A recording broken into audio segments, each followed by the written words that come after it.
Hello and welcome to another exciting episode of What's on Your Shelf. I'm Mike, and this has been the beautiful place where we've encountered beautiful stories brought to us through literature and books.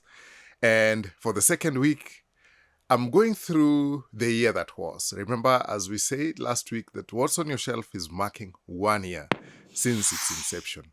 And in this 1 year, we've had more than 30 episodes of this show. We've spoken about more than 200 books on this show, and we are going to go through them one by one. We're going to experience some of the beautiful shelves that we've experienced on this show. And you will tell us which one is your favorite. And by the way, you will have a chance today to vote for the favorite shelf of the top shelves that we are going to show you on this episode. Remember that this has also been brought to you in partnership with the Nuria Bookstore and Kenya National Library Service, who've journeyed with us through that year and allowing us to have spaces and conversations and books that would enable us to keep this whole vibe going. Welcome to What's on Your Shelf.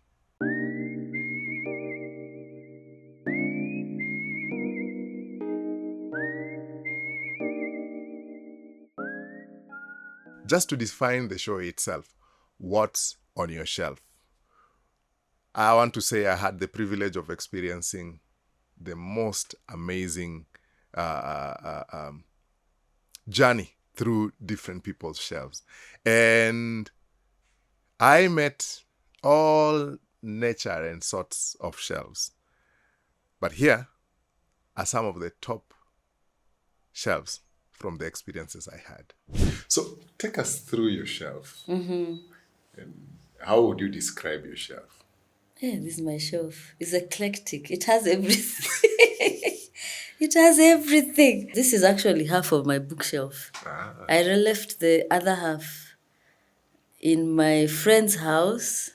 Cheers to Theo. Theo.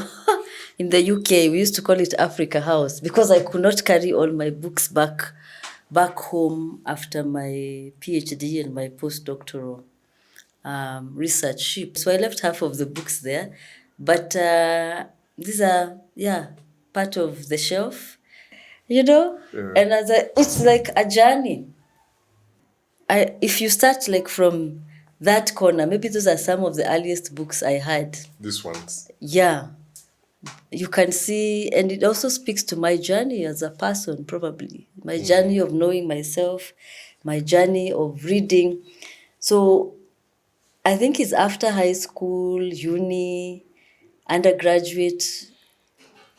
During high school, actually, also I remember in after high school, we had a neighbor called Babasu. Babasu, they used to live in our place. And he read a lot of this English These classics. classics. And I remember he lent me one of his books then, The Mayor of Casterbridge by Thomas Hardy. And even to date, that story is just, it was amazingly sad because this man sold his wife. He went and gambled and he gambled his wife away. The Mayor of Casterbridge. Yeah. And through that, of course, I think that's the book. He was also an English teacher, high school English teacher. So he was always reading novels. So he would lend me some of his novels. And I was also in high school. So I read a lot of that. And then some of these books, that's around when Chimamanda and others started writing Purple Hibiscus. Yeah.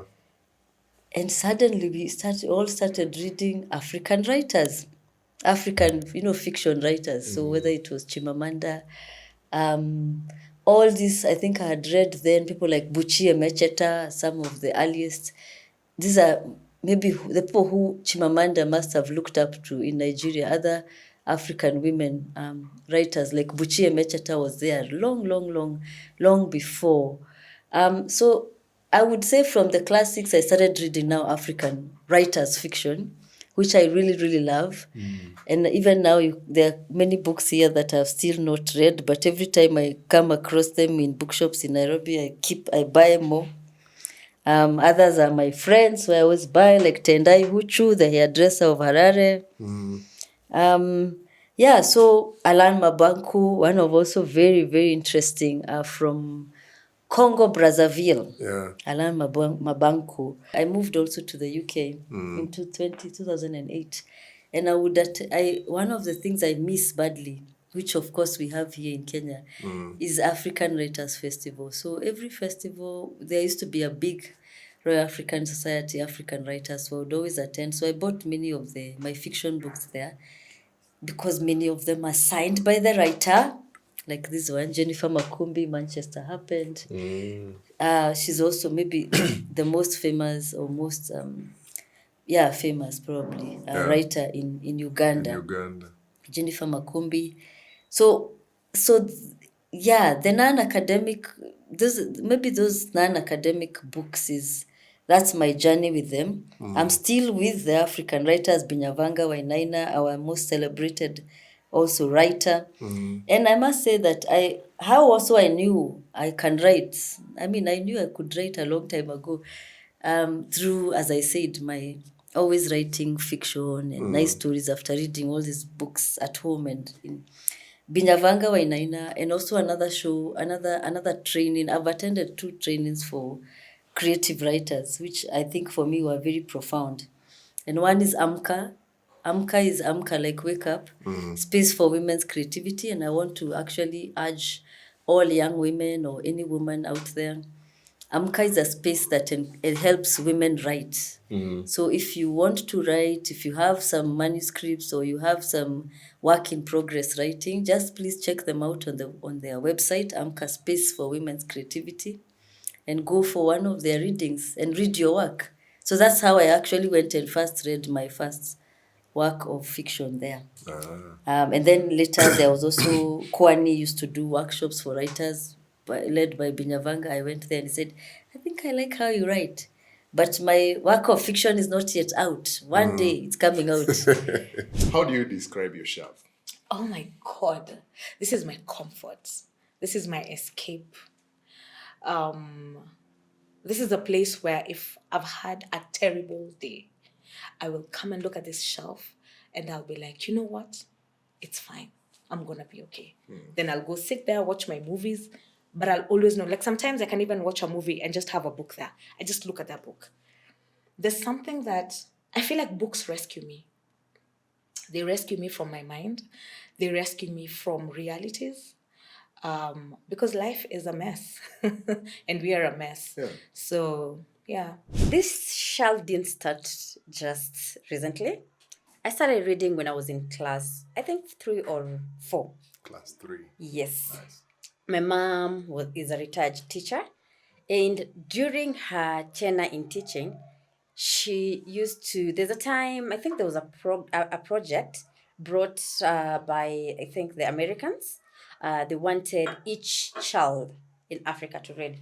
So luckily, my mom was the head of the Nairobi province library, and oh my, I remember turning page by page the books of Goosebumps, Samantha, Nancy Drew, Sydney Sheldon, and it was amazing. How would you describe yourself? How do I describe myself? Yeah. I don't know how to describe it because it has almost every genre of books. But I tend to like more of nonfiction. I don't know. I think it's because of the work that I do. I read more on nonfiction, but I also have some fictional books that I really love, and also African writers, contemporary African writers, and also the OGs like Ngugi wa Thiong'o, and of course, you can talk about the OGs without mentioning Chinua Achebe. So I think I'd call it's a rainbow of almost everything. Yeah, because I have fiction, I have African fiction, I have non-fiction, I have biographies, I have just books on life and like general life things and everything. So were you always a reader, or it's a habit you developed? I think it's something that was instilled in me while growing up. And my sisters used to I remember I think, I can't remember which class I was in, but I remember my sister talking about Amezidi. I think it was helping her to remember. So she was telling me that story, and it was really fascinating the way she was telling me the story. So I always had that. I wanted to read that book. Though I didn't read Amezidi, I read Aminata at some point, I think, and Betrayal in the City. So those were set books that were for Francis Mbuga. Yes, for my older siblings, but I found them in the house, and I used to read them at when I was still in primary school. We used to exchange books with neighbors. I think it was a fancy thing to do that time. You read a book, you get you get it to someone else. They give you a book.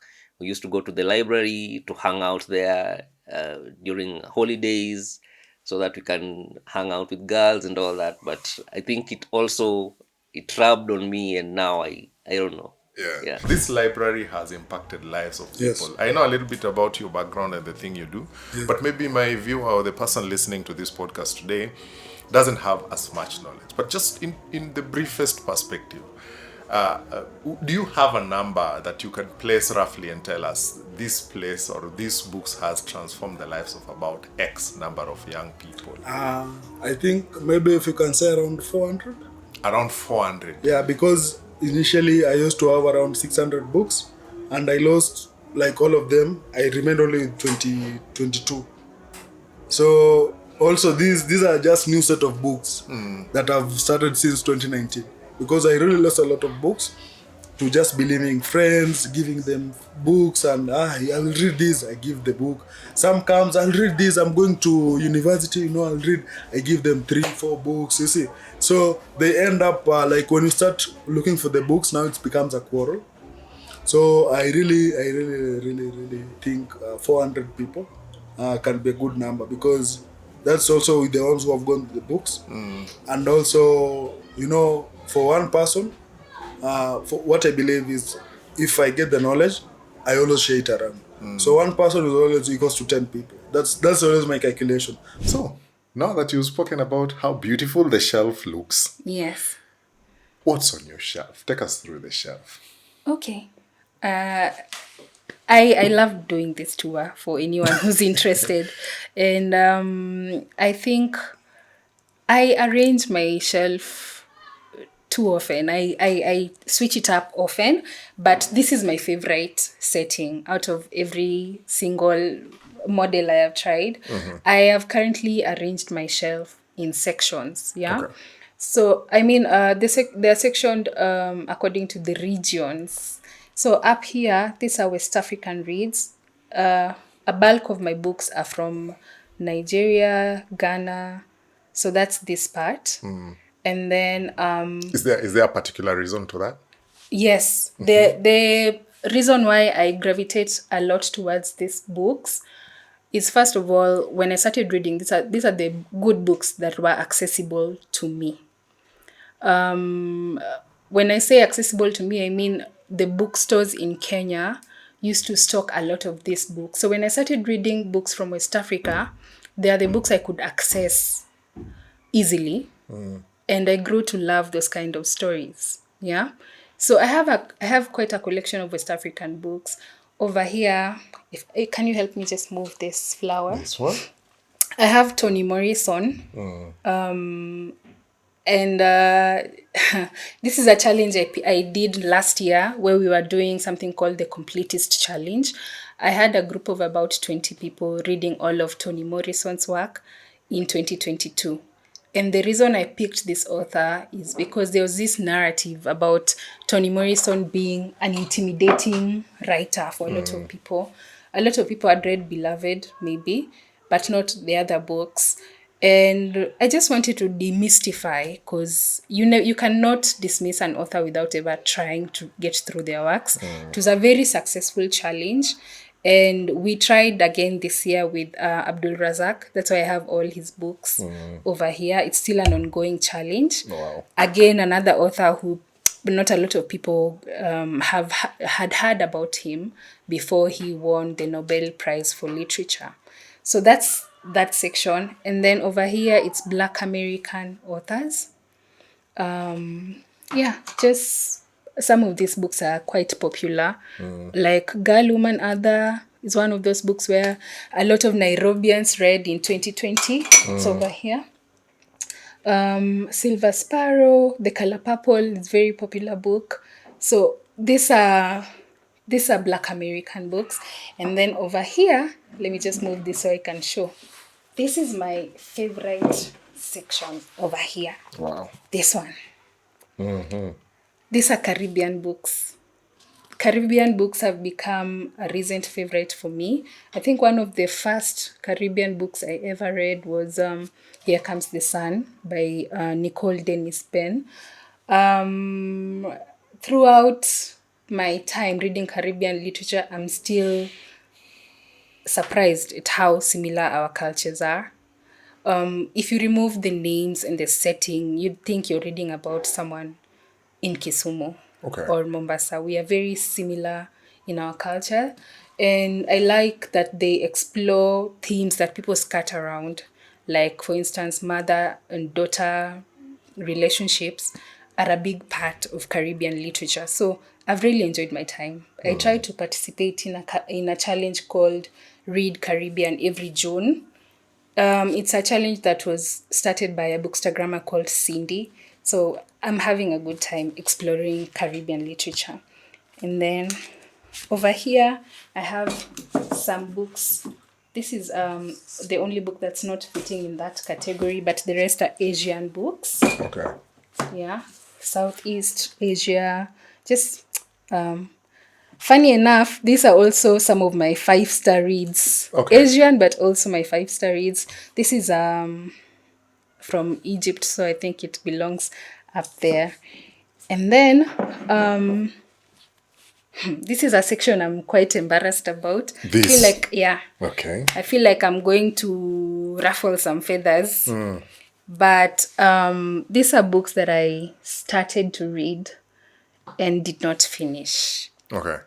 So I have not given up on them. I believe most of these books, I read them at the wrong time. I will tell you for sure, this book, I read it at the wrong time. I was kind of going through a reading slump, and I was reading it with 2 more people. I think they finished. I did not. So I'll put them here because I'm willing to give them another chance. This one I was reading with a friend of mine, and then she ditched me. Okay. And then I felt lonely. I didn't want to read alone. So I'm just looking for someone I can finish to read and discuss with. But I am actually really enjoying it. And then, So the relationships in the books are also serious. yes, Okay. they're serious. If you ditch me, I'll feel differently about the book. Okay. I really love reading with a community, whether it's book club or buddy reads, which are smaller.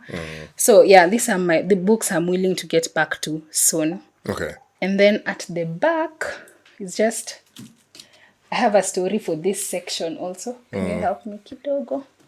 Yeah. Let me So hold this. this is a section that has my hardbacks. Until recently, I used to steer clear of any hardback book. I am a paperback girl.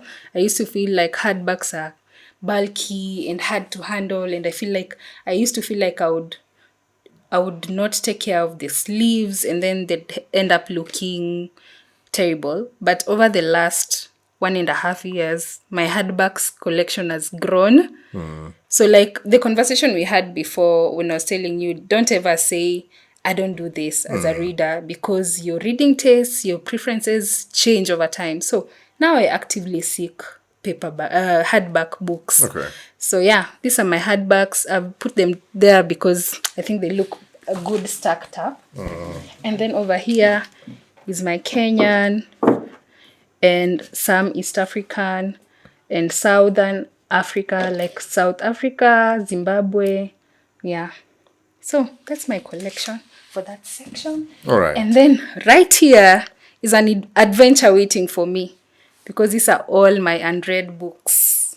Okay. I haven't counted them recently, but I have quite a number of unread books. If I wanted not to buy books for the next 2 years, I would, but then I won't because I'm a book lover. So So I want us to go through the books, but before we go there, there is a section you've ignored. I've seen this, and I realized that in one of your posts on your Instagram, you talked Yes. about TBR. What is Yeah. that, and how did you find yourself there? okay, TBR is a to be read list. At some point, I noticed this was getting out of hand. The number of books that I have not read, and I'm actively still collecting books. Some books here are as old as 6 years on my shelf, and I realized I will never read this books unless I do something that makes me. I have to read this book within a certain period. So I created this. This is just a list of these books. They have reduced, but it used to be full, of all the books that I haven't read. I haven't also updated it. So every month I blindly pick one book from there, just shake and pick a book from it. So I am forced. I use the word forced lightly because I'll read the book, but it just makes me read the books sooner. For like this month, when I did the TBR jar, I collected this book. And it's one of the longest sitting books on my shelf. I think I bought this maybe in 2015. So if I didn't do this, I would never It have would have been picked it. perhaps sitting somewhere. And I feel like this book deserves a fair chance. It's a classic. A lot of people who have read it that I know have loved it. So, yeah. And then that brings me to this section. It's the books that I'm planning to read very soon. So it's my immediate TBR jar. That's what I call this basket. Okay. Like, for instance, this is my current read. We're reading it for my book club called The Indulgent Bibliophile. As long as. As long as the lemon trees grow. It's based in Syria. I've just started. Like, I'm just 30 pages in and loving it. And then this is a book I'm buddy reading with my friend called Jeanette. I do a lot of buddy reads. Like, every month I think I have 2 or 3 books I'm reading with a friend. So, yeah. Tell me about this spillover. There looks like there is a spillover over Yeah, here. so this is my daughter's growing book collection. This one looks like it's all grown if it's for your daughter. Yeah, she likes stories. I can't wait for her to be able to read stories by herself. She's 5, so right now I read the stories for her. She likes bedtime stories. That's her favorite time to read, unlike me who likes to read in the morning. And yeah, I just love to see that she enjoys the bookish world without me coercing her. It's beautiful to watch. She has preferences like me. She likes very animated kind of books. And then she also likes books with happy endings. Okay. So I'm learning to know her taste. And of the shelves you've seen, which one is your favorite? Please vote, because what's on your shelf will be awarding the shelf that has been voted the most as the best. Tell us which one is your favorite shelf and why. And the owner of that shelf will receive a gift from what's on your shelf, right? Okay. So the show also, we had a child on the show, and it was exciting that the person who became the first child on What's on Your Shelf is somebody who is very close to me. Guess who that is? Check out Miss K. What is the best story you have ever heard? Mostly Good Night Story from Rebel Girls. Good night story from Rebel Girls. Where is it? Yeah.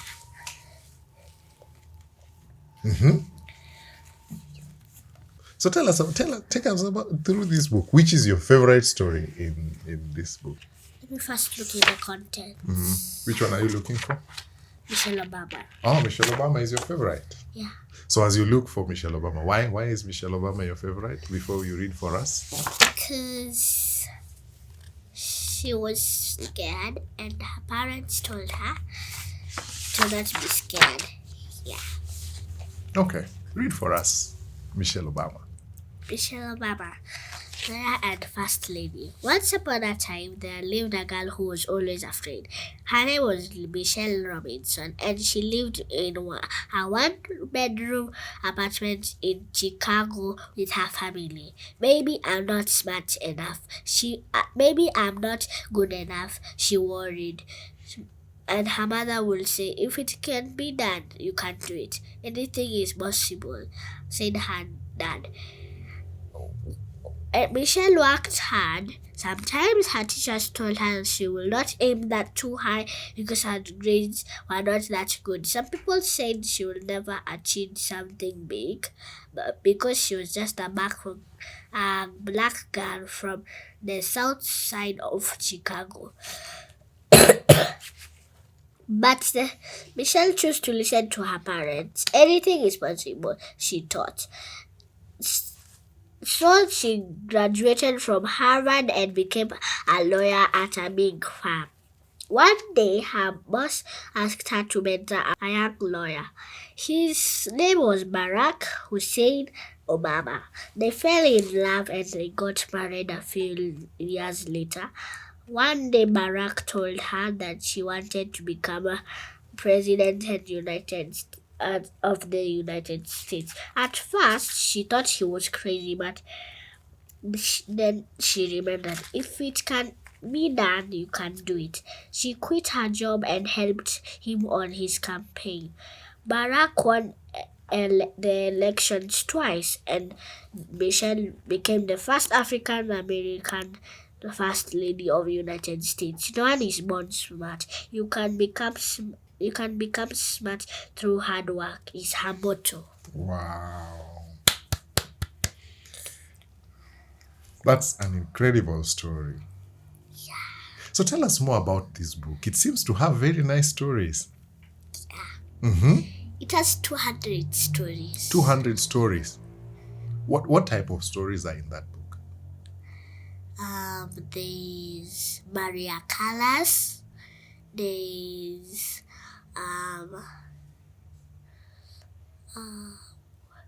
there's Michaela the Prince. There's Ada Lovelace. There's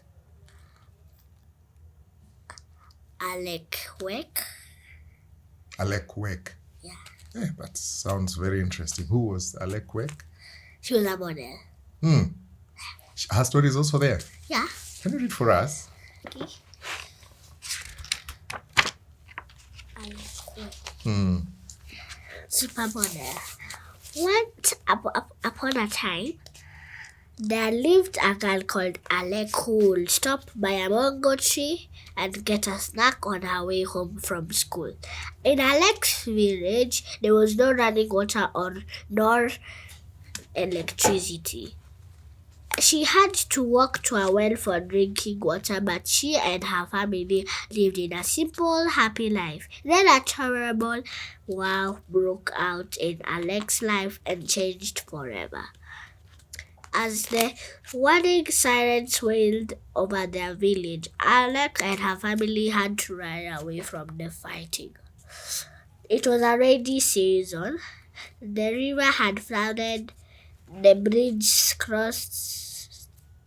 across were underwater, and Alec could not swim. She was terrified of drowning, but her mom helped her to cross safely to the other side. Along the way, Alec's mom traded packets of salt for food and passports because they didn't have any money. They managed to escape from the war and made their way to London. One day, when she was in a park, when a talent scout from a famous modeling agency approached her, he went to rescue Alec as a model. Alec's mother did not want to hear about it, but the agent persisted, and she finally agreed. Alec looked so different from any other model, and she instantly became a sensation. Alex wants every girl on the planet to know you are beautiful. It's okay to be quirky. It's okay to be shy. You don't have to go with the crowd. Born on April 16th, 1977, Sudan. Let me see. What do you think people can learn from the stories you have read in this book? They can learn not to be scared. They can learn it's okay if you're shy. You're still beautiful. I think with that conversation I had with Kyla, it left a very beautiful mark on my heart. And I want, over the next phase of where What's on Your Shelf is headed, I want to have a conversation with as many children as possible. And in fact, next week, we will be talking to, I would say, Shujaa wa Kusoma 2024.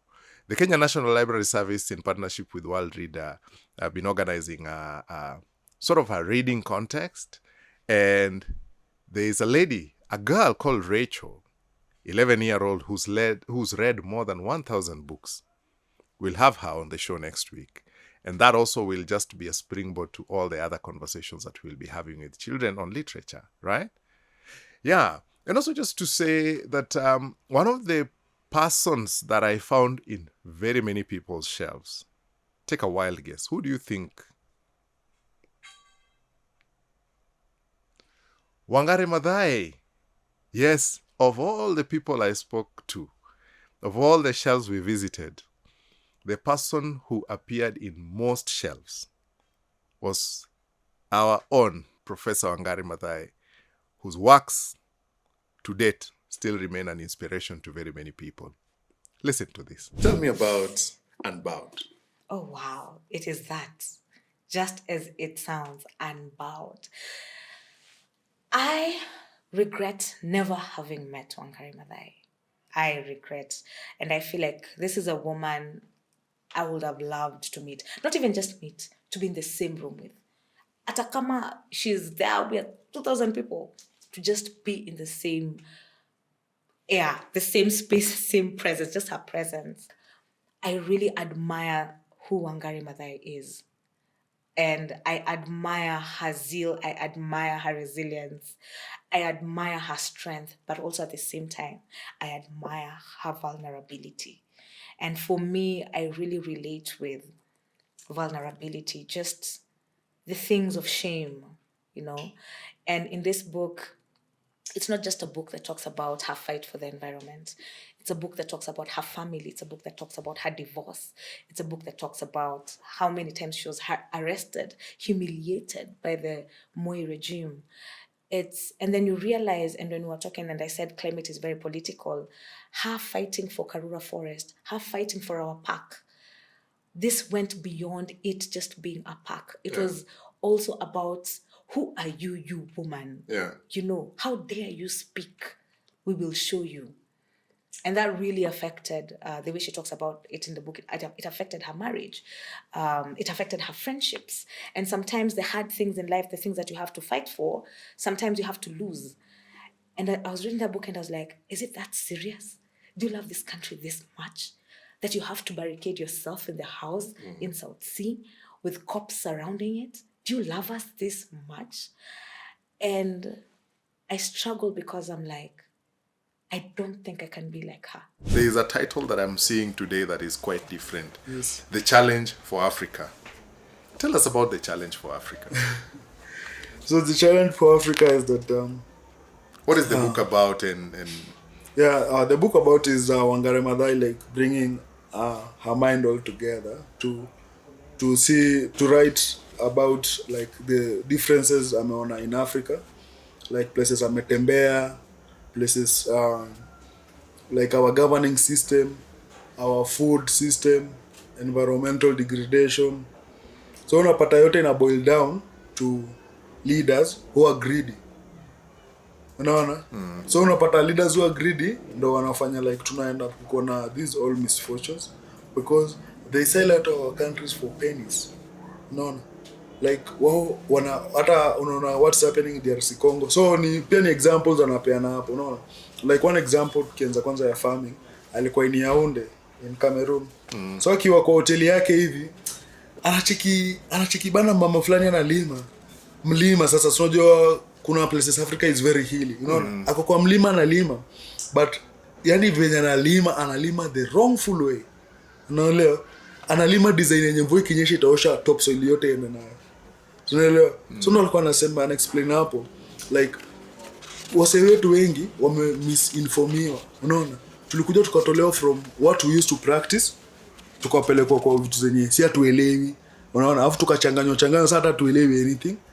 Because unapata alikuwa anasema kama mama angekuwa analima hoja kwa mlima ile round hivi in terrace form ingekuwa easier ingekuwa ina hold hiyo topsoil. But sasa unajua yeye analima ile anachapa mchanga ikikuja chini across unapata time vote itanyesha hiyo yote inaenda kwa river. And alikuwa ana explain that's why unapata sahi there are so many rivers zinapitisha maji ya red than clean water because wase wote wanalima the wrong way. Unaona? Hakuna wase wenye wanalima the right way. Hapo kasema mother akiendelea kulima hivyo akiachia watoto wake hiyo shamba itakuwa bad. Already amelima for 30 years the wrong way. Unaona? Akiachia hata watoto wake haina any value. So alikuwa sema the next coming anapiti the next generation which is coming because sasa unaona hizi vitu watu wameanza kupanda chakula na maji. Unaelewa? Hapo ndo tutaelekea because hakuna nutrients kwa soil. Wasao wamekuwa kilima the wrong way. Wasao wamekuwa wakifanya like vitu za zieleweki. Unaelewa? Wanapiga dawa afu tena point nyingine ni ya dawa. Unaona? Wanapiga chemicals kwa plants na initially before colonialism ikuje tulikuwa tuna plant plants without chemicals. Unaona? Sasa mtu anapiga chemical na hii chemical inaingia only 1% fertilizer inaingia tu kwa hiyo plant only 1%, hii nyingine yote inakuwa washed away na mchanga. Unaelewa? So alikuwa anasema that hii tunaelekea the wrong way because waseo na kulishwa vitu waelewi. Atujui what the farmer is planting.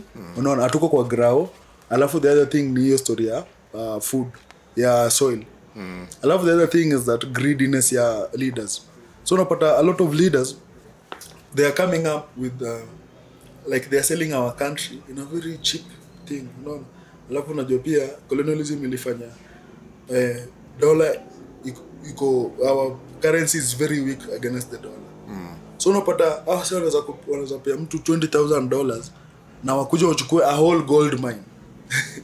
Unaona? So government inasahau wao wenyewe wange mine this gold. Unaona? Wangepata a lot of revenue than wao kuuza tu wasema umepiga hivyo umeona kuna gold hapa sawa. Tupeni pesa fulani. Alafu hapa hii pesa yote inapocketiwa with one person.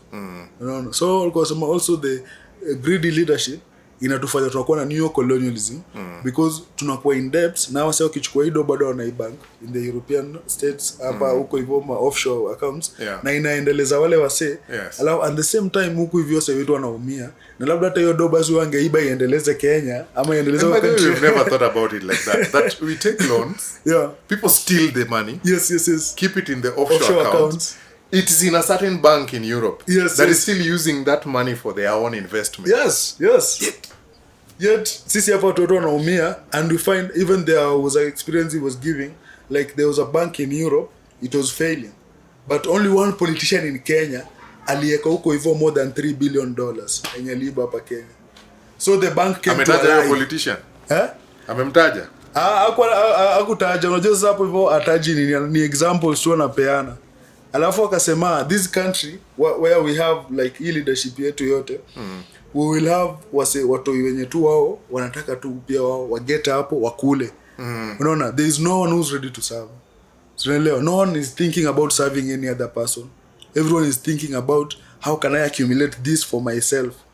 Unaelewa? For myself, everyone is thinking about how I can myself. Alafu the other thing is that alikuwa anasema you find people who want to invest but kitu na keep off ni what's my kickback, what's my thing hapo hivyo. Unaona? This person is coming with an investment But you find one person anakuwa barrier because he wants a kickback. Which of Wangari Maathai's books are on your shelf, or which one do you think was spoken about so well? And for a chance for you to win a Wangari Maathai's book, any, tell us which of the books are spoken by my guests has impressed you the most, that you would desire to read. And courtesy of our partners, Noria Bookstore, you are going to get that very book that you so desire to read. So leave a comment on the comment section to tell us which of Wangari Maathai's books do you really desire to read and why. Right? Yeah. And also, I would say I experienced Kenyan history in the most beautiful way, because I had guests who some had extensively read on the history of Kenya, both pre and post independence. And I was just amazed at how much of that history has been documented in the books, both locally and internationally.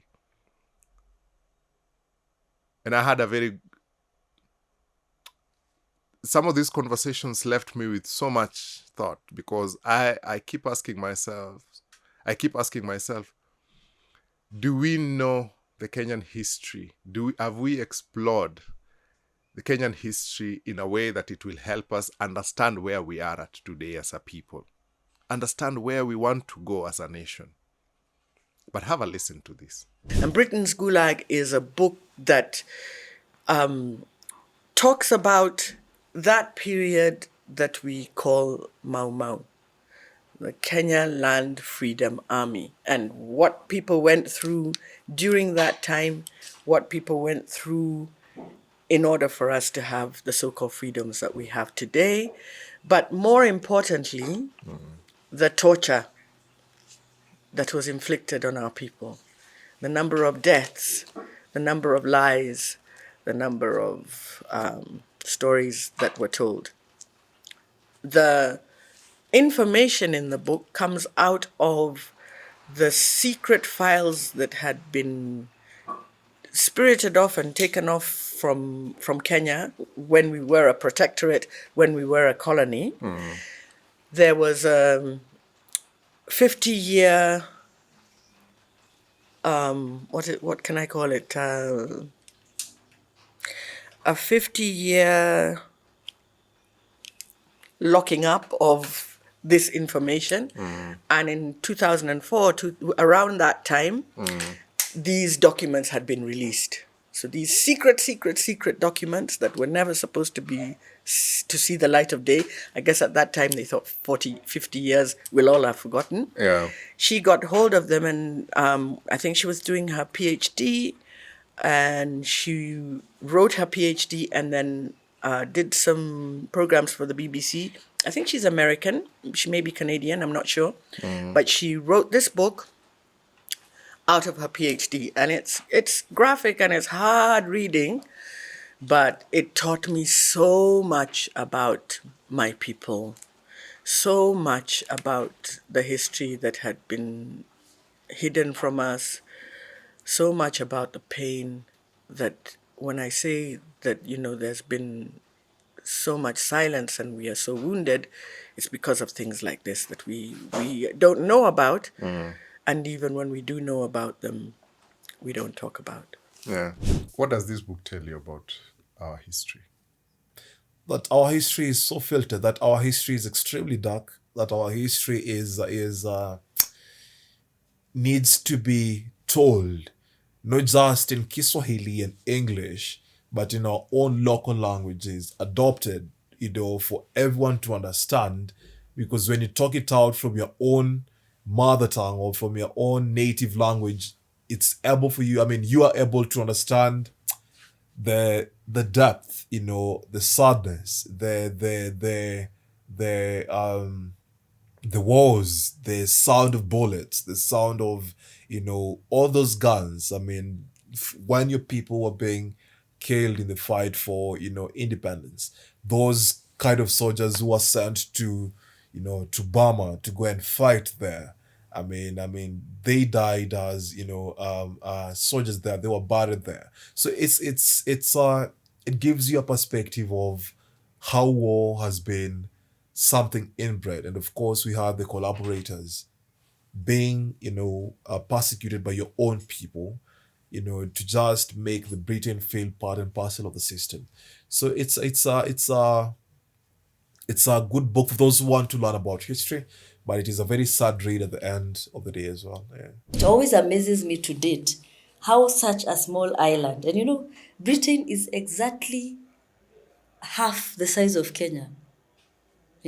That United Kingdom island, it's half the size of Kenya. So how such an island became such a powerful force and colonized like 3/4 of the entire world, including even the UK, United US. States, exactly. Yeah, it's amazing. And of course, English was that language now, which was Sheng Yao walitumia to colonize the rest of the world. And even now, think about it. If you don't know English, you really lose out on so much. Tell us about Not Yet Uhuru, because what you're talking about, I want to relate it to this because it's a question. Yes. Are we liberated, or are we ever gonna be liberated? So tell us about Not Yet Uhuru as we tie it in with that conversation. Oh, that's a book authored by the late Jaramogi Oginga Odinga, and he gives a history of the struggle for independence and the governance of Kenya. And he's a man who, in my opinion, had the best interest of the country and was true to the cause and championed the cause of what he hoped and thought that as a people, we need to take a path that is supposed to help ourselves to be stronger people. The people who took the reins of power, he was part of it. They started, remember, he was the Minister for Home Affairs and the Vice President. Yeah. Did quite well. They worked together well. But it get to a point where he felt we are not representing our people well.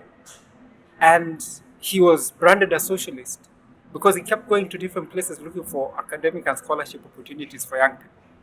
And then had a divergent view from where the first president was looking at in terms of especially the land issue. Remember, people fought for land. Yeah. And we had a solution because if we go back to our African setup, remember when the British left, money was given to ensure that people buy back, the government buys our land back and gives it to the people. But you see what we do to the land.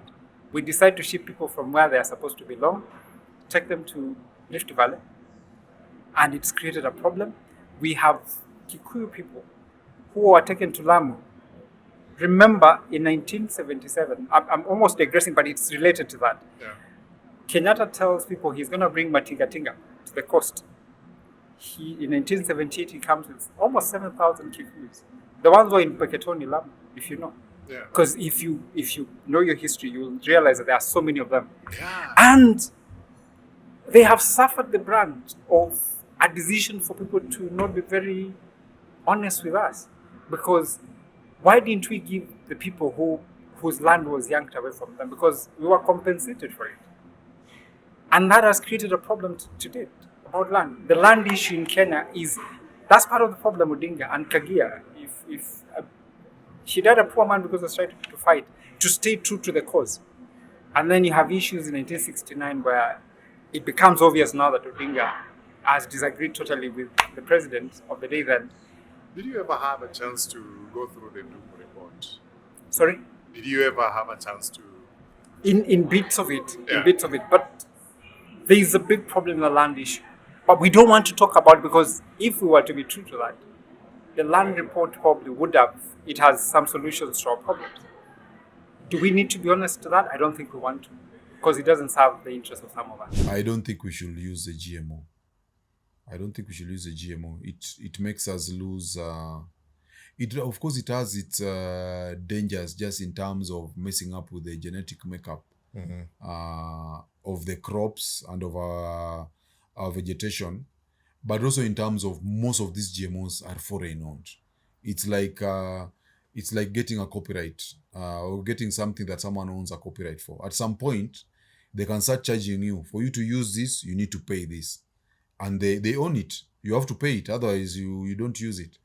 So if we lose our natural or traditional seeds and go for GMO, we are going to basically, that will be the new form of neocolonialism. So I'm not for it. Well, one of the things that I came across that I didn't know was that the Mau Mau was not the only group of people who were fighting. And I think that for a lot of people, because Mau Mau is so sort of like front and center of our discourse about colonial times and into independence, we may think that this was the only war, but there were many.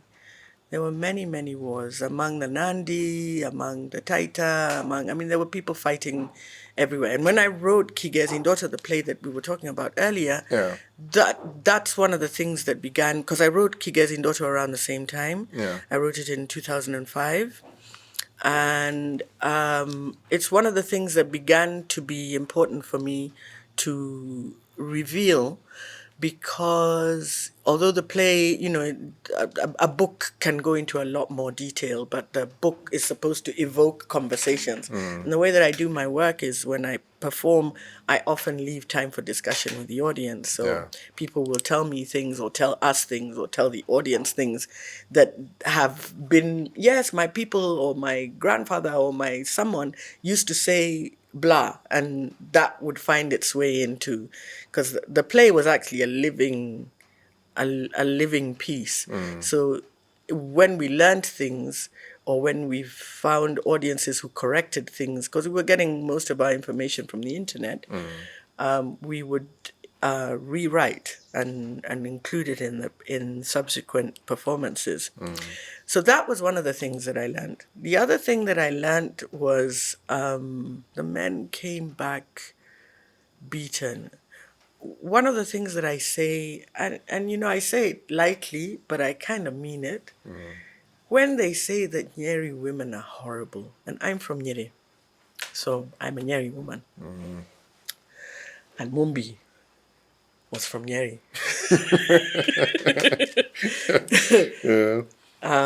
I believe because our men were in these concentration camps and others were in the forest fighting, and the women had to steel themselves and look after the men, our food is boring. Because you never knew when you were going to be sakwad. You needed to cook a dish that was nourishing, but also could be cooked everything together. So there wasn't time, Ati, for, sort of like trying to find condiments and delicious things. It was food that was for people who were in the midst of suffering, in the depths that we can't even imagine. The photos in these books are really, really scary. Anyway, so these women who are beating their husbands in today's parlance are tough for a reason. They're tough because their men weren't there. They're tough because they're so wounded. There's so many things that these men came back. They were unable to have children. They'd been castrated. They'd had their souls taken out of them. And so when a woman doesn't have time for you, or doesn't have time to muck around, or doesn't have time to pembeleza you, and you say, that's a Nyeri woman, remember the history of why it is she doesn't want to muck around. Because she's seen things, and her grandmother has seen things, or even if she hasn't seen things, because like I say, me, I didn't know that this stuff was going on, but it kind of makes me understand why the women who I have grown around, who were much older than even my mother was, were such badasses. Because these chicks are taking this food, and they're taking the guns, and they're hiding them, and they're passing the Mzungus who could kill them, even just for looking or just for walking, and they're pretending that they've got their child on their back. The woman who I interviewed, my name is Wajiko, who is a freedom fighter, she used to take food and guns into the forest and she was from Geduguri, so it's not just the Nyeri woman, but, we need to be, like you say, we need to know what our history is, and so that even when we joke about who our women are, or we denigrate, or we say whatever it is that we say. Yeah. We sit it on top of knowledge. When you think about it, it's amazing to just imagine how much has been documented about our history. And my encouragement to you and I is, let us keep digging through literature to just try and see how can we bring our people to a point of understanding our history, where we are coming from, because that is the only way we can know where we are going. And talking about where we are going, we are in a very political ecosystem. And right now, if you live in Kenya, there's politics virtually in every piece of air you breathe. And one of the key moments that we remember was the post-election violence of 2007 and 8. And it has been also well documented in the books and in the shells that we traveled through. But I feel like a lot of us also spoke so well about post-election violence. And even as we are journeying towards the next election, and most of our political conversations are bound by elections and leadership and this thing, the end result of bad leadership is violence. And time and again, people talk about civil war, people talk about, and we look at some of the countries across Africa, and we keep saying we shouldn't go that way. And 2007 and 8 was a good taste of what a simple political situation can easily turn into. But here are some of the conversations we had on What's on Your Shelf regarding post-election violence. The Havoc of Choice. The Havoc of Choice. Yeah. By Wanjiru Koinange. Yeah. Tell us about The Havoc of Choice. It's a bookmark as well. This book, it's one of the best Kenyan books I've read. Saying that as someone who's read quite a lot of Kenyan books. Yeah. And the same way I will read a Chimamanda and review it is the same way I will read a Kenyan book and review it. No one gets special treatment. And this book blew me off. And the reason is, I think my loving of this book is I went through the POV violence, the 2007 to 8. Yeah. I was living in Kisumu at the time. And I'd read certain parts in the book and I'm like, this happened. Yeah. Granted, it's told in a perspective of this rich man who's living a privileged life and all that, but there are certain aspects in the book that I knew it was a 5-star read by the time I was getting halfway through the book. There's a certain scene that sticks out a lot. Years later, since having read it, it was a supermarket scene where you're going to buy things because you don't know how long this thing will last, and you're scared because I think we had stayed for a week or two without having gone out. So now this one day that you have to go out, you go and overbuy everything. And it's stuck, and I remember I cried. And I don't cry with my books. I have read the most horrific and harrowing of books, but for some reason that hit a mark, and I was like, okay. When you think about the effect of it today, and I'd really want to hear from you, who by that time, perhaps a 9-year-old, how has it informed your perspectives of looking at elections today that you've come of a voting age? It took a while for me to come into terms with, now you have a voice, your vote is your voice. I avoided that whole election time period. I remember panicked because the one before that we were in high school, and when it happened I was in a boarding school, so I was in home. But I remember the one, the 2017 one, I think I was in campus. I went home, like now to my mother's land. Yeah. Because you want to be with your people. Yeah. You dance. So I had a lot of anger towards it. Yeah. But yeah, we've sorted through that. Very many people who today voted in this 2022 election for the very first time a majority were 10 or less when the post-election violence happened. A majority saw it. Yeah. And I read a report somewhere that said this past election had the lowest new voter registration. And when I look at it today, I don't want to say that there is any scientific thought process that have gone into it. But now listening just to you, a majority of young people who witnessed, though did not have a voice, though did not have the ability to vote, though did not understand what was going on, experienced the violence. And it influenced their perception of what an election is. And for me, I saw it as loss.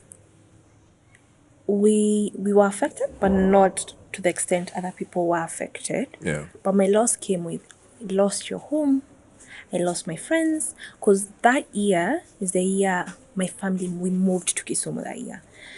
So it was a new playing field for me. Yeah. Made new friends, was in a new school. It was, and I was having a time of my life in school. So the whole period we had to leave without me saying bye. Yeah. I didn't have a phone, so I didn't have anyone's number.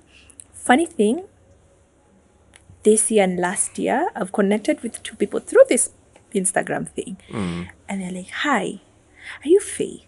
Were you the one in Kisumu? And they give you details. They're like, yeah, it's me. Because I left, and for a long period of time, people thought I died. Because how are they going to reach me? Exactly. So it was a period of loss for me. So I view elections as a time of loss. Yeah.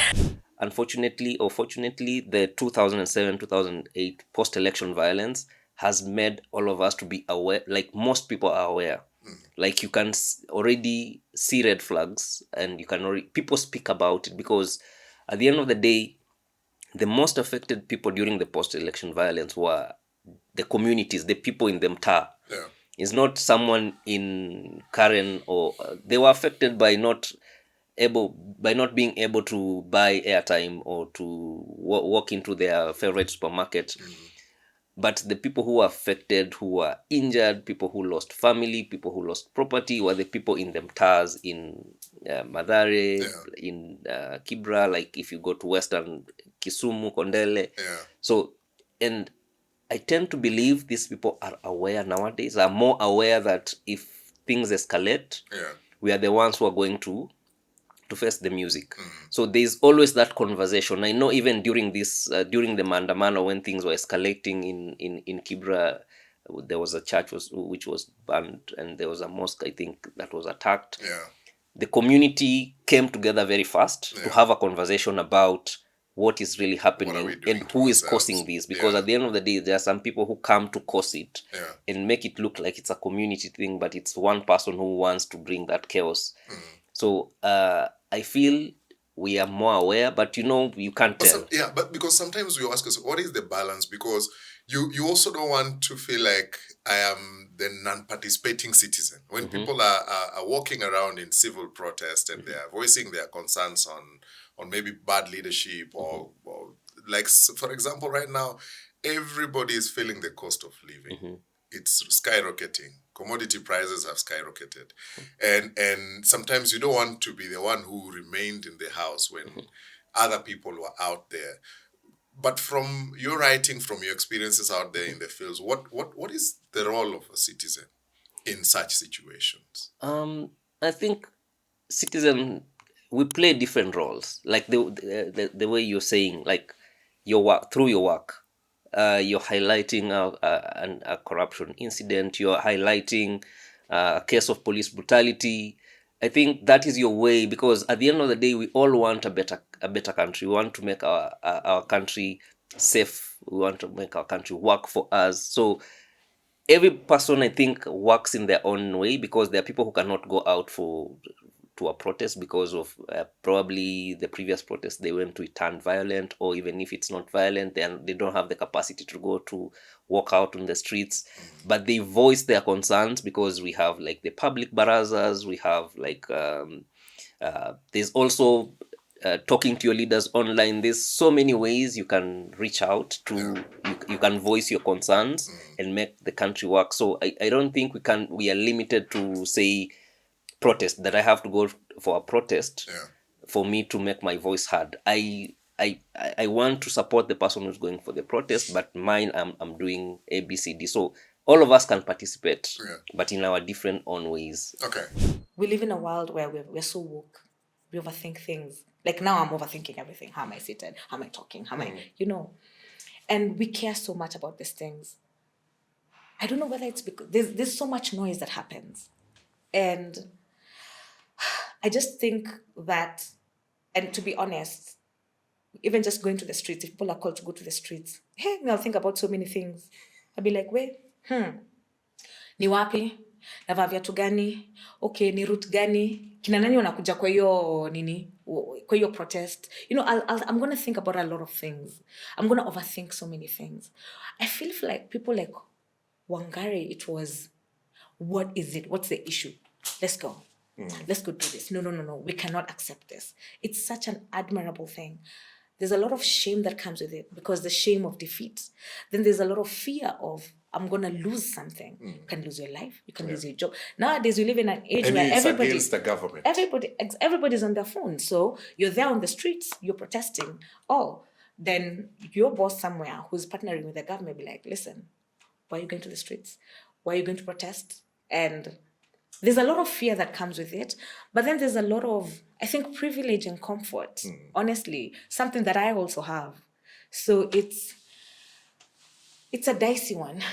It's a dicey one. That's why we have Lone Rangers. Yes. You have Lone Rangers like the Boniface Mwangi, Yeah. You have people who are going to call people to go to the streets, and people will be like, keyboard warriors, tupatie hashtag, Yeah, and I'm not saying that I am someone who goes to the streets. I'm not saying that, that, I'm bold and I can go there no matter how much I'm talking about it. But it's just something that we struggle with. And it's something that I struggle with. Because I'm like, I want to change the world. I'm changing it in my own way. But look at this woman. Yeah. When you're thinking about some of these conversations, you can't avoid thinking about the influence from other parts, let me say Europe and the West, because when you think about most civil wars in Africa, like what we had during the post-election violence, it's entirely blamed on exterior forces that time and again equip the local gangs for scramble and partition of Africa, and for minerals and for rich agricultural lands. But now when you think about the development of Africa, we are so close yet so far away. And part of the most interesting conversations that I also had on this show is listening to some of the conversations brought to us by the books, because we looked at colonialism and development in a very, very interesting angle, if I can say. Different books brought to us different perspectives, and most of my guests were not shy from tackling that topic head on. The rich resource that is available in Africa, mineral resources. You're talking about very good fertile agricultural land. But then also when you're looking at the political ecosystem that has ended up putting us into deals that continue that exploitation of the African continent. Very many people were able to weigh in on this matter and have a listen to what we had to talk about. We had a very horrible colonial period.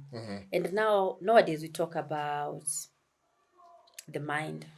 We talk about mental issues. Actually, mental health nowadays is the biggest issue. So sometimes when you read about the historical journey of Africa as a whole, you wonder, are our leaders behaving the way they're behaving because of mental health issues? Because in the 1960s to early 2000, the leaders that were in governance position, they were behaving the same as colonizers. So is it something that when you get to power, they wanted to feel like the colonizers? Because that's what the white were doing. When you read The Unbowed by my favorite lady, Wangari Maathai, Yes. she talks about life in the 40s, how the colonizers how they behaved toward Africans. Same description given during the colonization era is the same description Martin Meredith gives after independence. Then you go to the long journey of Africa since independence. You find it's the same, but different players, same The story. narrative is the same. Yes. The crisis of post-coloniality in Africa. Tell us about this book. I mean, this is a book, very good book, also by a bunch of writers. I teach, and I also use a post-colonial lens in studying and researching and also teaching. You see, why we have a post-colonial crisis, some of these things I'm talking about. As I was saying, because of the colonial baggage. Yeah. That's why I was asking you. See your name, Mike. That's why we were talking about the wigs. Yeah. The wig story came from that. Our judiciary, our penal code, our everything is carried on from this whatever. The way even people posture in court. Yeah. Forget about how we look down upon. I still remember a journalist I think with one of the dailies one day on social media saying horrible things because somebody tweeted him in Sheng.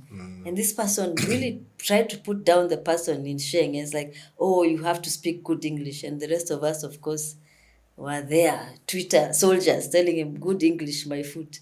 Decolonize yourself. Yeah. So that's part of that colonialism, that thinking that progress, and that's why also this book is one of my favorites, Modernity in Africa, because it imagines that progress is where London is, or where Britain is, or where Europe or the US is. And so ideas of modernity, not just in culture, but also the state, all came from what we call the Enlightenment period, which was some time around 1500s to about 1650 or around 1700 in Europe, where that for them it's the time they kind of enlightened themselves. They came to this period of great scientific discovery and also social science thinking, delinking the state from religion. And for them it was like mind blogging. And remember, Africa already we were not thinking like that. We were actually more modern in their standards. Yeah. But they never came to us to consult us. But then they assumed, just because they had finally seen the light, that we were in darkness. And you have people like Hegel saying Africa is dark. And they come in here with colonialism and say, we are bringing modernity to this continent, the dark continent. Yeah. And some of the ways of modernity they brought was the state. This is how a state operates. It must have 3 arms of government. A state should look like XYZ, based on their own ideas. So those ideas, not just state making or whatever, how the judiciary should look like, this where all these people with wigs came along.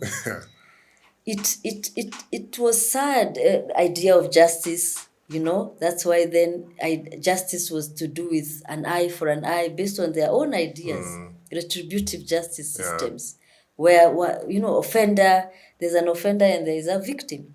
But if you look at so the problem with all that, what you now call a colonial system, it erased everything that already existed in our lives. Because remember, as Africans or as Asians, like Chinese and Indians, they have long histories of civilization. For us Africans, we have different civilizations everywhere in the continent. So we had our systems of justice.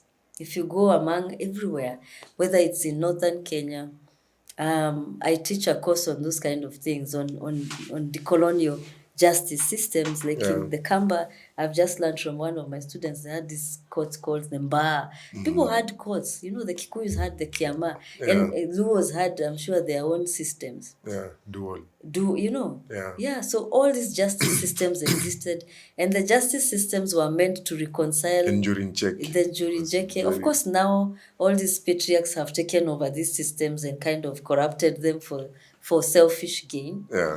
But going back to those traditional systems, I'm not saying we should go back, but that's what the judiciary is also trying. That's why they've introduced what they call the alternative dispute resolution mechanisms, because they're saying, wait, we cannot just use this. And that's why it doesn't quite work all the time. Our cultures sometimes, how do we deal with our cultures? How do we reconcile? Because at the end of the day, our justice system was not, it was meant to be more reconciliatory. It was meant to heal the society. The only problem with our justice systems, for instance, they were not very fair to women. Like if you've been raped, I don't see how giving my family 2 goats and 3 cows heals the trauma that a woman has gone through, or a child. So all those, but there's space to work through these systems and make them better. So anyway, while we're talking about these justice systems, we're just saying about the crisis of modernity or the crisis of post-coloniality, that Africans now live in this crisis. They are part of tradition, and yet they've adopted like this book, Modernity in Africa, which comes from a European modernity. For Europeans, that's how they became modern. And I told you, they went through a system of why, they started isolating statecraft from religion. And so the minute they did that, they were able to kind of start seeing things more clearly. But they assumed the rest of the world was in darkness like them. But I mean, Africa was even more progressed in many ways, even in our own statecraft, even though we didn't have the state, again, based on the idea of the state. So that taking alien systems to a different corner of the world and making them try to fit is the problem, even with the International Criminal Court. I'd like to start with a quote here. History is written by the people who hanged our heroes. Let's start from there. So, a lot of history has been whitewashed. And I use that word deliberately, whitewashed, right? And the aspects of ourselves that were really devalued, right? Or omitted. Phoenicians came all the way to Africa. The Romans came all the way. The Greeks came all the way to learn astrology, to learn elements of architecture because of the pyramids, right? To learn arithmetic, right? Which is the basics of most of all fundamental knowledge, right? And they came to learn from scholars in Africa, right? There's a gentleman called Mansa Musa. You heard of him? So Mansa Musa was believed to be one of the most wealthiest men in the world, dating to the not even pre-colonial, predating the arrival of the white man on our shores, right? And it's actually believed that he on his travel to Mecca, he traveled with so much gold that the price of gold was devalued. So you can believe how wealthy this man was. But those are not stories that we hear. We only hear about the fact that we were naked, that we did not have vaccines, that we were backward, right? So the question is, why did they come all this way to learn from us if we had nothing to offer? Why have they stayed here this long if we have nothing to offer? Why do they prevent us from asserting ourselves politically if we have nothing to offer? Why do they keep creating generations of mini-colonialists through the leaders that they put as puppets in Africa if we have nothing to offer? Why is the transcendence of the black man so scary for them? How much does France pilfer from West Africa per year? If you put a value on it, over 500 billion pilfered, right? Why are they so against these coups in West Africa? If you think about it. Now, I'd say colonization in many ways has influenced us, both for good and bad. If you take my first name, my name is Franz. It's a German name. Why on earth do I have a German name? Because I don't see white people taking up our names. If anything, I see African Americans in the diaspora taking up Swahili names to get a sense of identity and to be rooted to their African heritage. yeah. But I do not see Caucasians having our names. True. So, in the road to modernity, how much have we battered away? How much have we battered away? Is there a possibility or a way in which we can hold on to our African roots, at the same time embrace modernity, yeah, and not give everything away in the name of progress? When you read The Looting Machine, you come to realize that, yes, Africans are corrupt, but it is an international crisis. Africans are corrupt because the democracy that we are, I think we have a briefcase democracy. When you look at Africa and issues of corruption, it tags along the international community. It tags along the international cooperation.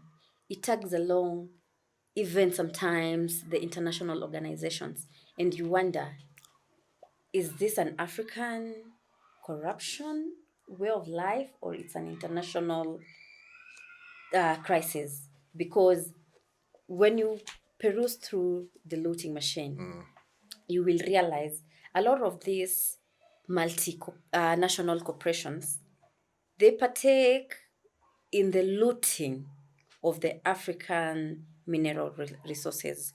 They work and collude with the African leaders.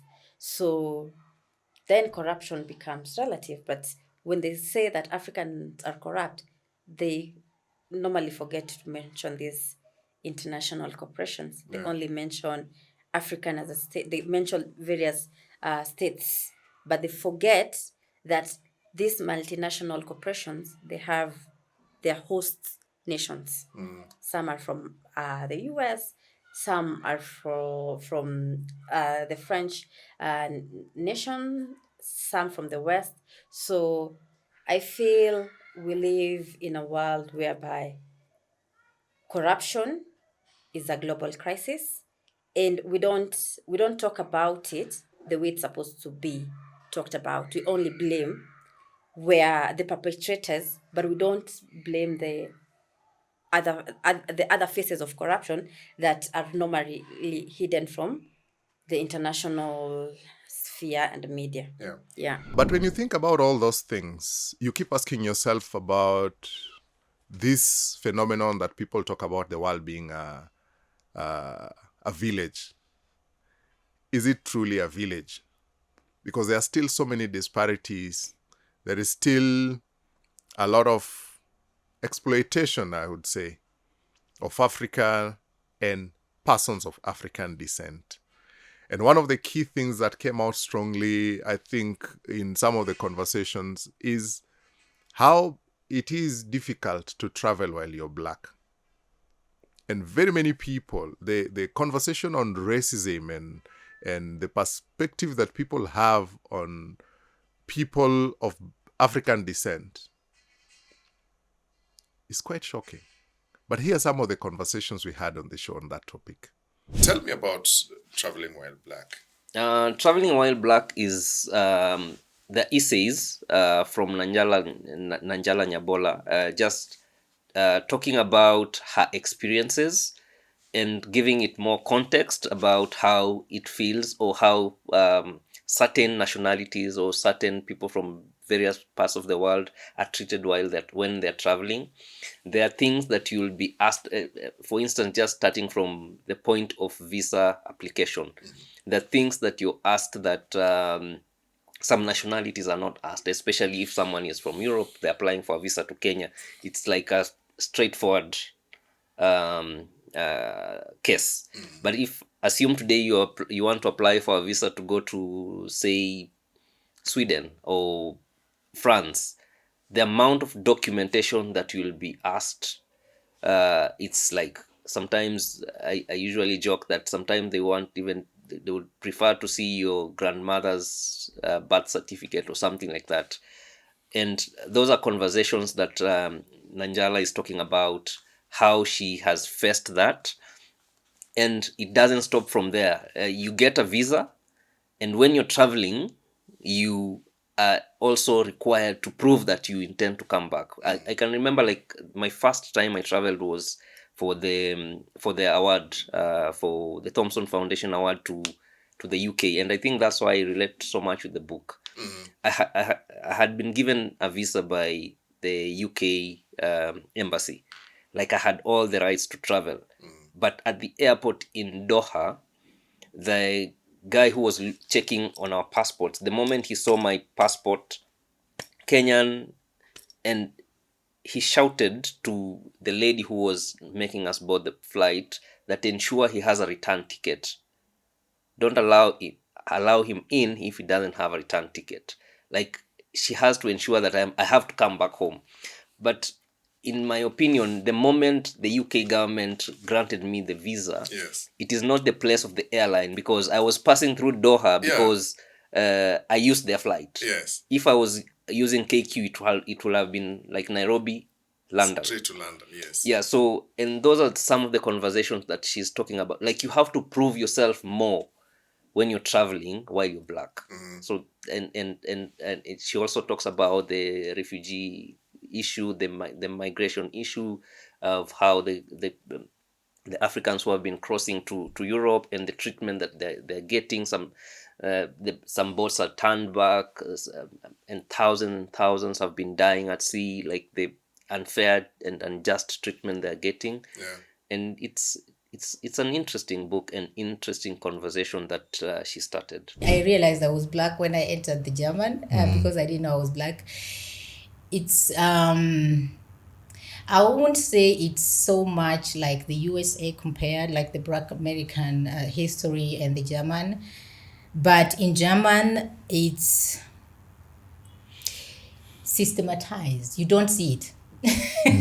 You don't, it's not alive spoken, because if somebody like kutukana jiani, like a racism abuse, you can actually sue them and they can get a fine for that officially. So I think for it, it's systematized. You're searching for a job, uko na picha yako, you're a black person, or you have a name like doesn't sound German, you won't get that job, or the possibilities of you getting it is hard. So that's why I say it's part of the system. And when you go to their stages or different offices where you, up to today, hautapata mtu mweusi. So they're kind of still there, but it's hard.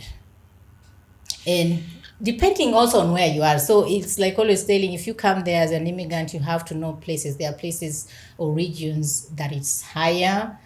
Berlin is open, Frankfurt is open, München is, there are more spaces that may be getting open, more open, like other spaces. So you have then, when you want to make it, you have to go to those spaces, let me say, that are open for immigrants to be able to, let me say, minder the racism part of it. Do you still get some of those bad looks on transit most of the time through stations, through airports? Yes, especially when you see us as a couple, and like my family, my husband is white, I'm black. Our first son, my first son is black, and the young one is a mixed. So whenever we go eating, they are always staring, like the question marks on the head. When my husband walks with my first son, they're like, okay, what is that behind it? That one is always there. And I always say for men, it's harder than for women. And I do experience them when I work like with the leaders. And sometimes they call me Maureen Buchstaller. They don't see the black in that name, first of all.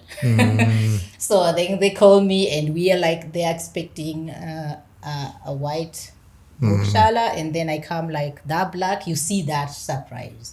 Or when you go to the doctor's space, or when they don't know you, you see always that.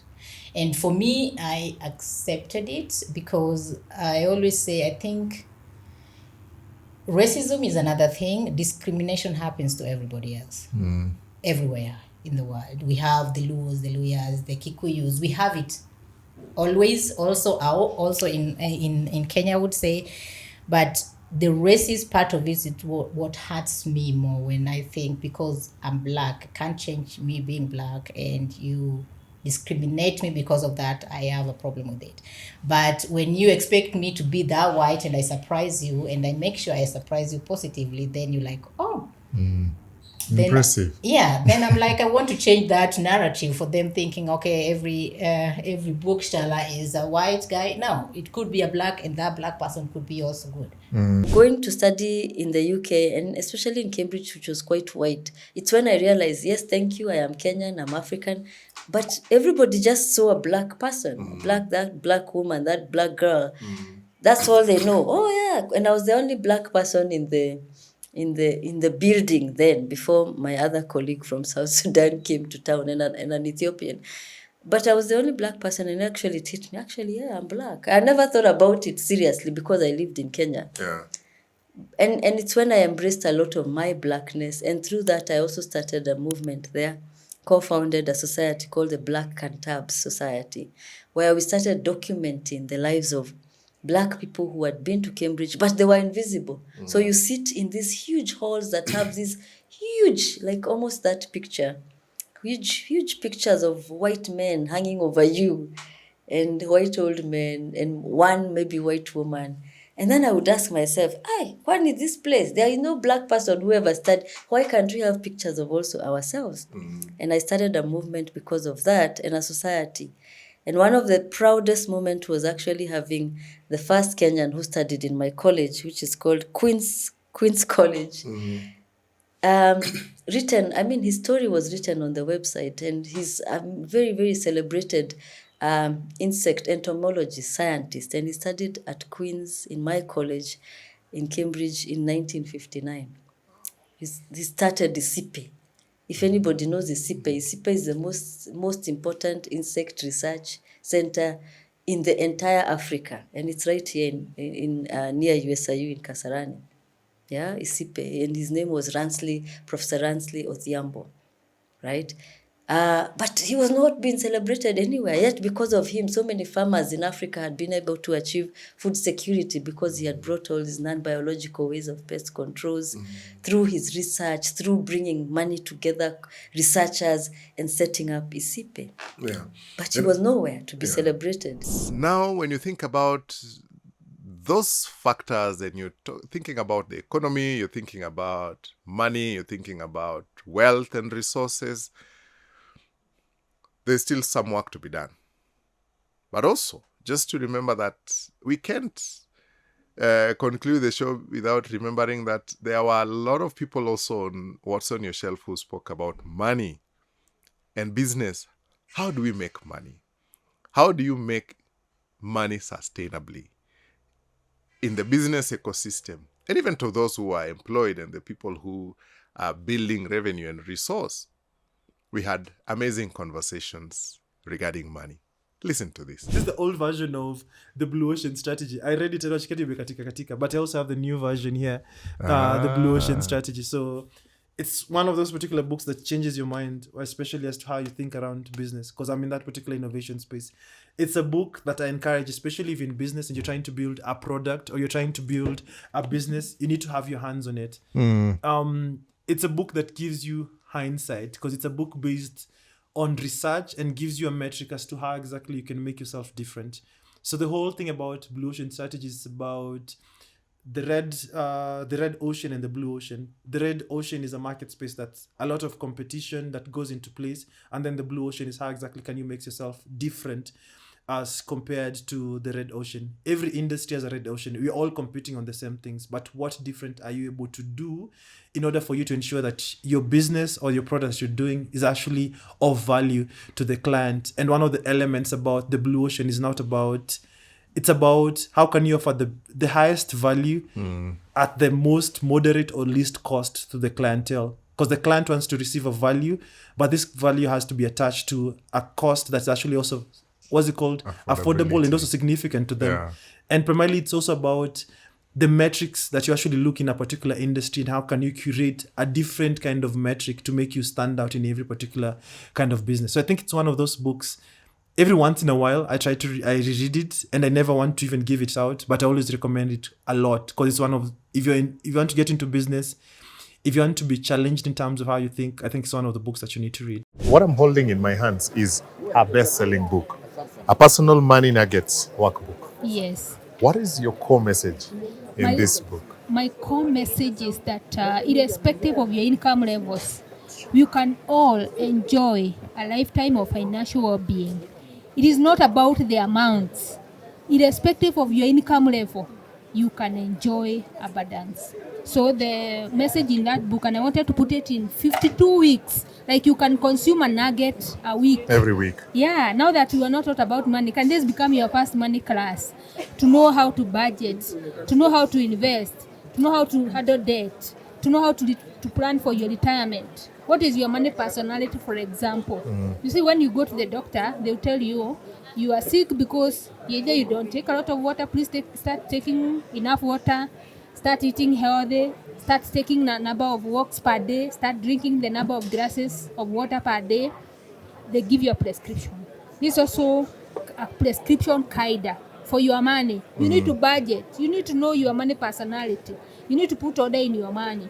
You need to start investing slowly but surely. You need to handle debt responsibly. And what is it? You know, when you're not in debt, your money will do what you want. You need, as early as you are, to start small, step by step, baby steps to plan for your retirement. So that we don't get that situation where we are getting people at the point of retirement. That's when they know, I should have done this and that. When it is too late, we don't want that. That's how you approach money and financial conversations. But what is it that stands out for you? What are you currently doing as your key economic activity?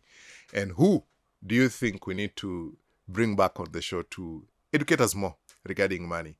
But I'll also be keen to know what business are you currently doing? Please just type on the comment section. Tell us the type of business that you're doing so that we can also sort of make a small marketplace, and we'll be glad to share some of those pages on what's on your shelf, right?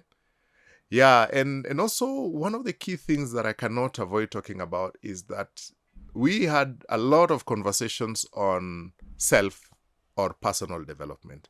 And a lot of people spoke extensively on their journeys and what they had to go through to win the battles of things like self-doubt, identity crisis, and things that would ideally derail the journey towards self-fulfillment. But for me, I think the most outstanding conversation I had regarding the journey of self is with Wanjiru Kaburu. Wanjiru Kaburu took us to depths of vulnerability that I don't think very many people would have been open to take us to. But I think one of the most encouraging things that she also affirmed during the show is that she was speaking from a point of victory. She was speaking from a point of, I no longer struggle with these things. And I no longer worry about some of the things that brought me down. You know? But when you think about it, sometimes I ask myself, what are some of the things that we battle with from a very personal perspective? And sometimes people look okay. People look fine in the general public. But they are really, really, really hurting deep down. And they're hurting because of things people have said to them. They're hurting because of things people have done to them. And sometimes it's people you really, really, really cared about, or people you really, really had high esteem for.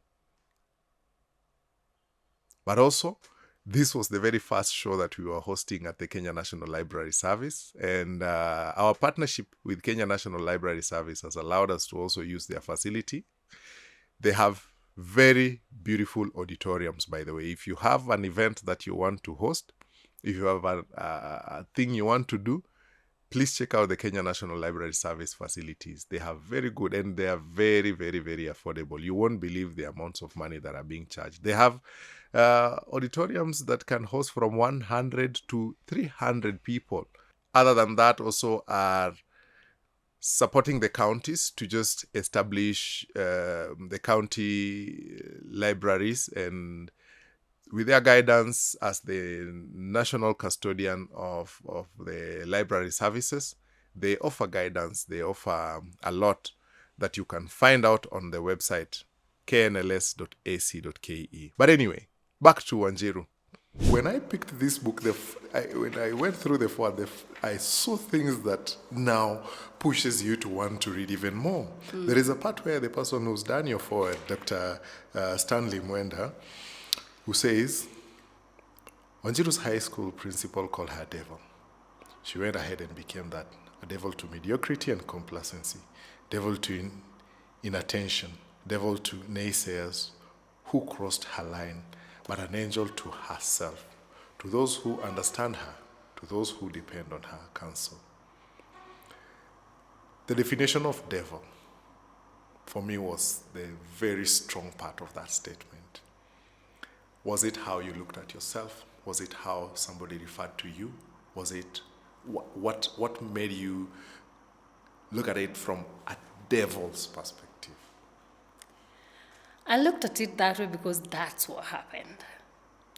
Part of the things that have crushed me over time is how we tend to look at someone and just refer to them as something. That name was called to me when I was in high school by my principal then. And it came from a place of comparison. I've always been, energetic. I show up. I'm just bubbly. And over time, I don't know where the society gets us, and those starts looking like bad things. And I was the same throughout high school. So those people, when they come, the first suspect who is in the wrong is Mike, just because Mike is outgoing, just because Mike. So my principal actually called me a devil to compare with an experience she had with my other sister, who has always been the quiet one and very, even at home and that kind of a thing. And that drove me. That was the last nail in the coffin towards me attempting suicide. Because if you read further, you'll see things like, why should a devil exist among humans? And it was in a very sensitive place where, as I said, I didn't feel loved. Today, when we have these conversations, even with my siblings, my parents, we try to really clarify, wait a minute, we're not saying you didn't love. Our family is full of love. But how we receive love and feel love as children growing in the same environment, or our parents would think they're giving love to their children, could be in their perspective. And this child would actually might be deprived of the same love that you think you are giving to them. So I was coming from that background. Now going to a school and hearing someone who's supposed to be your guide, and she was a mother herself, say that straight up without blinking on my face, sort of affirms how terrible you are. So when you're in a very precarious place in the first place, you just tip over. There is no need and sense in the living anymore. So I refer to it because it's not a figure of speech. It's actually that. And we have called people names, even in their house in the house setup, an older sibling to the other, a parent to the other. And we say it, we move on with life. I would really love us to address what we tell people, the words we use to people, because I survived the suicide, right? Yeah. I have lived it. I have owned the journey. I've garnered the courage to love myself, to put it out there as a tool, and to progressively be conscious about telling people you are the greatest thing that has ever happened, and in your unique ways, you are a gift. Look for that, connect with that. It doesn't matter what else the world says. Imagine the cases that have not gotten there. Depressed, successful suicide, people just in drugs to cope, and that's the life. Yeah, and also Wanjiru Kaburu has authored 2 amazing books. One of which the foreword was done with Dr. Stanley Aruyaru a very, very, very forward-thinking surgeon who we also had on What's on Your Shelf. And together, they brought us to spaces I don't think we had thought about. And also Dr. Ruyaru being the first surgeon we ever had on What's on Your Shelf. And this is what the team brought to us. Tell me about the process of your participation in The Power of Self-Love. The Power of Self-Love was a genuine attempt by Wajiro Kaburu to just call upon us to just pause for a second and love ourselves, and commit to ourselves, know ourselves, love ourselves, and all that. And I had interacted with Kaburu for quite some time when I was in Nyeri through the Toastmasters organization, because she was the club president and then she took some other positions. I was also a club officer there. And we got talking and she told me, I'm writing a book.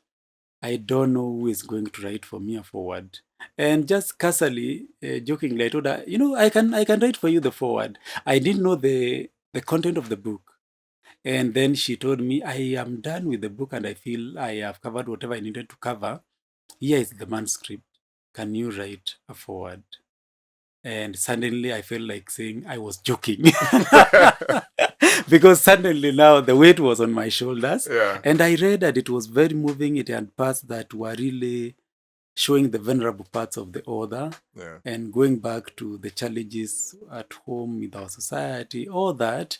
And I just jotted out what I felt that book represented. So I like to highlight it in my shelf because it is the first published book with an ISBN number that I have been asked to write a forward to. And it was a great honor and privilege to do that. Thank you so much for journeying with us to the very, very, very, very, very end. This has been a beautiful episode, and I feel humbled when I relive some of these moments, and I feel really, really, really encouraged by the trust that most of these people gave me with their personal stories, and just allowing me to sit with them in their homes. People opened to us their homes, their offices. I'm really, really grateful to everybody who's played a part in the last year for What's on Your Shelf. Thank you so much. Remember, What's on Your Shelf is also brought to you in partnership with Nuria Bookstore, who have journeyed with us through the thick and thins of this year. And I want to appreciate the CEO and founder, Mr. Bule, who is a very good-spirited gentleman and really, really forward-thinking. And I really, really, really want to appreciate him as a person and his entire staff, Chief, Zuleka, Esther, and all the people who work at Nuria Bookstore who've been very, very, very supportive to us as a team from What's on Your Shelf. But also something you didn't know. The Nuria Bookstore, who are on the first floor of the Baza Plaza, for those people who might need sanitary pads. Sometimes you're in town and things happen and you need a pad and you don't even know where to start. Please feel free to walk into Nuria Bookstore. And even as we build this community, we kindly want to ask that may you please journey with us to the very end. As we begin our second year, we want to expand it further. And starting January, we will be having monthly book events. And we will have an opportunity to have open conversations on literature. We will invite your favorite authors and book enthusiasts to sit together, to brainstorm, to think and talk about the issues as they are brought to us with books and literature.